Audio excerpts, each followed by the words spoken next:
Hi అండి, welcome back to happy recipes. నేను మీ స్వప్నని. ఈరోజు వీడియోలో బ్రెడ్తో డిజర్ట్ అండి. ఎవరైనా ఇంటికి గెస్టులు వచ్చినప్పుడు ఈ ఎండాకాలంలో ఇలా చల్లగా చేసి ఇచ్చారనుకోండి, చాలా బాగుంటుంది. లంచ్ తర్వాత ఇలాంటి డిజర్ట్ ఒకటి ఇస్తే చాలా బాగుంటుంది. కాబట్టి తప్పకుండా ట్రై చేయండి. చాలా సింపుల్గా కూడా చేసుకోవచ్చు. కేవలం బ్రెడ్ పాలు ఉంటే సరిపోతుందండి. చాలా అంటే చాలా బాగుంటుంది. తింటే కూడా పొట్టలో చల్లగా ఉంటుంది. కాబట్టి తప్పకుండా ట్రై చేయండి. చాలా ఈజీగా చేసుకునే ఈ డిజర్ట్ని ఎలా ప్రిపేర్ చేసుకోవాలనేది చూసేద్దామా? మరి వీడియోలోకి వెళ్ళిపోదామా? ముందుగా నేను ఇక్కడ 6 బ్రెడ్ స్లైసెస్ని తీసుకున్నానండి. చూడండి, ఇక్కడ నేను 6 తీసుకున్నాను. నేను కరెక్ట్గా మెజర్మెంట్గా చెప్తాను, మీరు అలా చేయండి, మీకు కూడా పర్ఫెక్ట్గా వస్తుంది. ఇప్పుడు వీటిని మనము స్క్వేర్ షేప్లో కట్ చేసుకుందాం. మీరు ఇలానే కట్ చేయాలని ఏం లేదండి, మీకు ఎలా కావాలనుకుంటే అలా కట్ చేసుకోవచ్చు. నేను మాత్రం ఇక్కడ చిన్న పీసెస్గా స్క్వేర్ షేప్లో కట్ చేసుకుంటున్నాను. అంటే ఒక్క బ్రెడ్ పీస్లో 4 ముక్కలుగా కట్ చేసుకుంటున్నాను. ఈ విధంగా కట్ చేస్తున్నాను. మీరు కావాలంటే మీకు నచ్చిన షేప్లో కట్ చేసుకోవచ్చు. రౌండ్గా అయినా కట్ చేసుకోవచ్చు అండి. బ్రౌన్ పార్ట్ తీసేసి మధ్యలో రౌండ్ది కూడా తీసుకోవచ్చు. నేను ఇక్కడ బ్రౌన్ పార్ట్ అస్సలు తీయట్లేదు, ఇంకా అలానే వేసేసుకుంటున్నాను. ఇలా కట్ చేసుకొని రెడీగా పెట్టేసుకున్నాం కదా. ఇప్పుడు స్టవ్ పైన కడాయి పెట్టేసుకొని దాంట్లోకి 3 టేబుల్ స్పూన్ల నెయ్యి, 3 టేబుల్ స్పూన్ల ఆయిల్ వేసుకున్నాను. మీరు కావాలంటే మొత్తం నెయ్యితో అయినా డీప్ ఫ్రై చేసుకోవచ్చు. నేను ఇక్కడ సగం ఆయిల్ సగం నెయ్యి వేసుకున్నాను. ఇది వేడయ్యాక ఇప్పుడు దీంట్లోకి మనం కట్ చేసుకున్న బ్రెడ్ స్లైసెస్ ఉన్నాయి కదా, వాటిని ఒక్కొక్కటిగా ఆయిల్లో ఎంతవరకు పడతాయో అంతే వేసుకోవాలండి. ఇలా 2 వైపులా తిప్పుకుంటూ మంచి కలర్ వచ్చే వరకు వేయించుకోవాలన్నమాట. ఈ బ్రెడ్ని మనం ఇలా వేయించుకోవడం వల్ల బ్రెడ్కి టేస్ట్ అనేది బాగుంటుంది, అలాగే క్రిస్పీగా కూడా ఉంటుంది మనం తింటూ ఉంటే. అందుకని తప్పకుండా ఇలా ఫ్రై చేసుకోవాలి.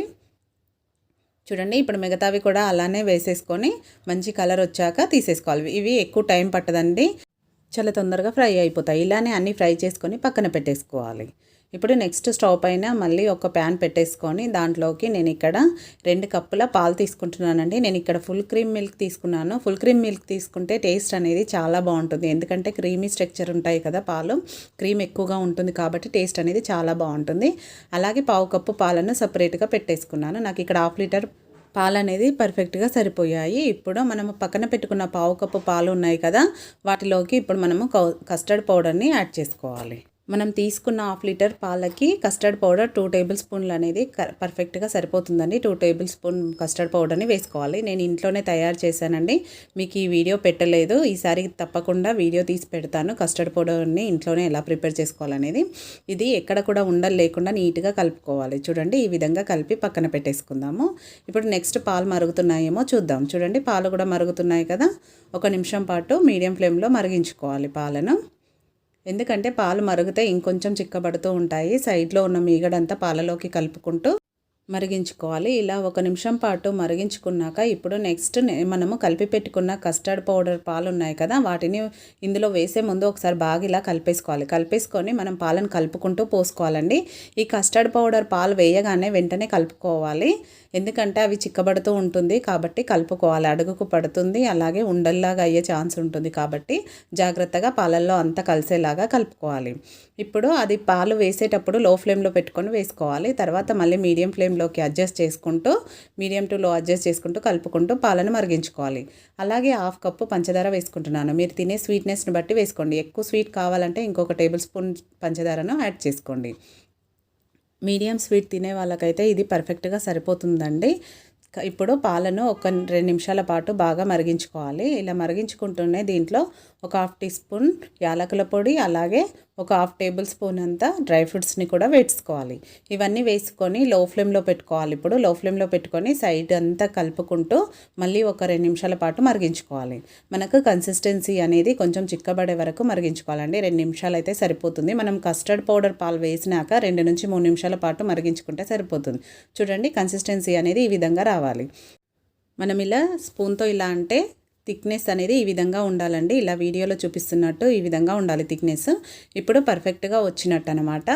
నెక్స్ట్ ఇప్పుడు స్టవ్ ఆఫ్ చేసేసుకుందాము. స్టవ్ ఆఫ్ చేసేసుకున్నాక కూడా మనము ఈ పాలను కలుపుతూ ఉండాలండి, లేదంటే పైన మీగడ కట్టే ఛాన్స్ ఉంటుంది కాబట్టి కలుపుకుంటూనే ఉండాలి. తర్వాత ఒక బౌల్ తీసుకొని దాంట్లోకి ఈ కస్టర్డ్ కలిపిన పాలను చిక్కబడినాయి కదా, వీటిని వేసేసుకోవాలి. వేడిగా ఉన్నప్పుడే వేసేసుకోవాలండి, ఎందుకంటే బ్రెడ్ స్లైసెస్ అనేది అబ్జర్వ్ చేసుకోవాలి కదా, కాబట్టి కొంచెం వేడిగా ఉన్నప్పుడే వేసుకోవాలి. ఇప్పుడు దాంట్లో బ్రెడ్ను కంప్లీట్గా డిప్ చేయకుండా ఇలా హాఫ్ వరకు డిప్ చేసుకుంటే మనకు పైన క్రిస్పీగా లోపల సాఫ్ట్గా చాలా టేస్టీగా ఉంటుంది తినేటప్పుడు. ఇలానే మనం ఫ్రై చేసుకున్న బ్రెడ్ స్లైసెస్ అన్నిటిని సెట్ చేసేసుకోవాలి. సెట్ చేసుకున్నాక వీటిపై నుంచి కస్టర్డ్ మిల్క్ ఉంటుంది కదా, అది కూడా లైట్గా వేసుకోవాలండి, మొత్తం వేయొద్దు. ఇలా లైట్గా వేసుకొని బ్రెడ్ కనిపించేటట్టు ఉంచుకొని నెక్స్ట్ డ్రై ఫ్రూట్స్ని ఇలా సన్నగా పొడుగ్గా కట్ చేసుకొని వేసుకోవాలి. చూడండి రెడీ అయిపోయింది కదా. ఇప్పుడు మీరు మామూలుగా తినాలి అనుకుంటే 1 అవర్ బయటే పెట్టుకోండి, లేదు చల్లగా తినాలి అనుకుంటే సమ్మర్లో మాత్రం ఫ్రిడ్జ్లో పెట్టుకొని ఒక 1 అవర్ తర్వాత తింటే చూడండి ఎంత కలర్ఫుల్గా యమ్మీగా ఉంది. చూస్తుంటేనే తినాలనిపిస్తుంది కదా, చాలా బాగుంటుందండి. ఇదైతే నాకు చాలా ఫేవరెట్, చాలా బాగుంటుంది. డ్రై ఫ్రూట్స్ మీకు నచ్చినన్ని వేసుకోవచ్చండి, వాటితో కూడా టేస్ట్ మరీ బాగుంటుంది. చూడండి ఇలా ఒక సైడ్ నుంచి తీస్తే మనకు ఎంత పర్ఫెక్ట్గా వస్తుందో. ఇప్పుడు దీన్ని మనము ఒక ప్లేట్లోకి తీసేసుకుందాం. పిల్లలకు కూడా చాలా బాగా నచ్చుతుంది. ఇలా ప్లేట్లోకి పెట్టేసుకున్నాక మనకు నచ్చినన్ని తినే వాటన్ని పెట్టేసుకొని ఇలానే తినేయచ్చు, లేదంటే దీనిపైన మనం ఇంట్లో రెడీ చేసుకున్న ఐస్ క్రీమ్ ఉంటుంది కదా, దాన్ని కూడా వేసుకోవచ్చు. నేను ఇక్కడ ఇంట్లో రెడీ చేసిన బటర్ స్కాచ్ ఐస్ క్రీమ్ని వేసుకుంటున్నాను. మీరు కావాలంటే వెనిలా ఐస్ క్రీమ్ అయినా వేసుకోవచ్చు, ఏ ఐస్ క్రీమ్ వేసుకున్నా కూడా చాలా బాగుంటుంది డిజర్ట్ అనేది.